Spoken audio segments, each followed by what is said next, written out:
Alors, Monomaniacs a démarré il y a 10 ans avec une bande de copains. On s'est beaucoup rencontrés à l'école, voilà.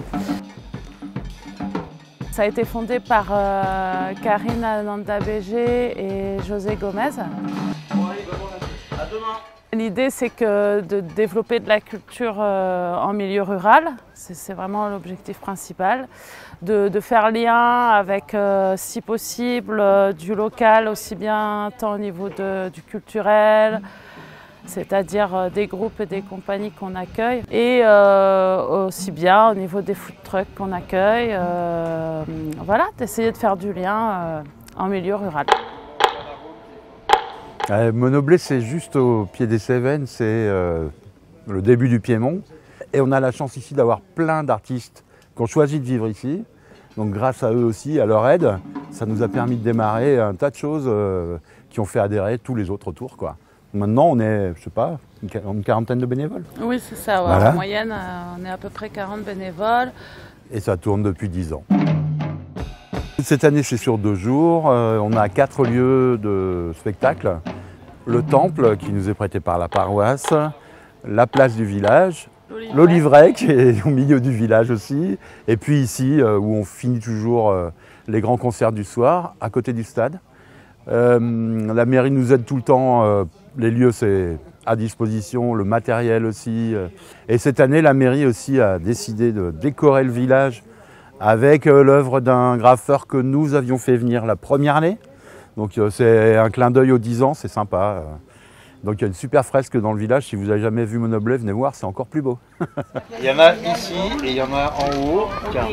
Là va commencer à 19h bientôt. Monomaniacs, Monoblé, hein, bien sûr. En espagnol, mono, c'est les singes. On a pris ça comme emblème, on va dire, comme totem, comme animal totem pour l'association. Auparavant, donc on avait vraiment 2 gros événements. C'était la soirée, ce qu'on appelait la soirée de soutien, donc début juillet, qui s'est transformée au fur et à mesure en soirée sound system.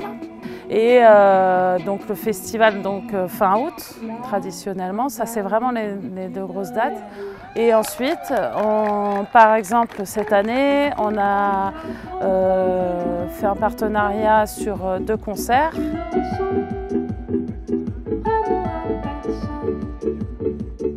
On essaie toujours d'être au milieu du village, d'y inclure les gens du village, ce qui n'est pas simple du tout, mais on a toujours des petites participations. Il y a beaucoup de coups de main informels sur un truc à prêter, une prise de courant à brancher, une fenêtre à ouvrir. On nous a prêté les maisons pour faire des spectacles en façade. Enfin, il y a plein de choses comme ça qui fonctionnent. On a pu décorer tout le centre du village certaines fois. Donc oui, il y a une participation. Mais nous, on essaie aussi d'apporter des choses qu'on ne voit pas ici d'habitude. Des spectacles que personne n'a vu ici, voilà, tout simplement. Bah, vous êtes au Festival Monomaniacs, pour ceux qui ne savent pas, on ne sait jamais. Ça fait 10 ans qu'il existe ici à Monoblé. En fait, c'est 10 ans. La majorité du conseil d'administration a toujours souhaité que l'entrée soit libre et consciente. C'est-à-dire on donne ce qu'on veut, on donne ce qu'on peut. Nous, les rentrées, on le fait, elles sont très précieuses avec, aux entrées, bien sûr, et avec le bar. C'est nos seuls revenus. On a eu monté des dossiers de subvention pour avoir des aides et tout. Cette année, on a une aide du FDVA. Le fonds de fonctionnement pour la vie associative, une petite aide. Donc voilà, c'est toujours ça de prix.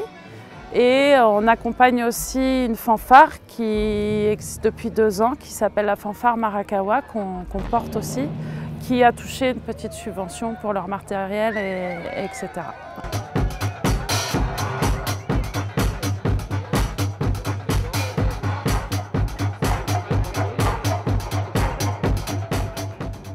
Au bout de 10 ans, ce serait peut-être chouette que de nouvelles personnes s'investissent dans cette association, quoi, pour que l'histoire elle continue. Peut-être différemment, peut-être d'une autre manière, mais dans tous les cas, voilà, que ça continue, que tout ce travail qu'on a fait depuis 10 ans ne s'arrête pas là, quoi. Voilà.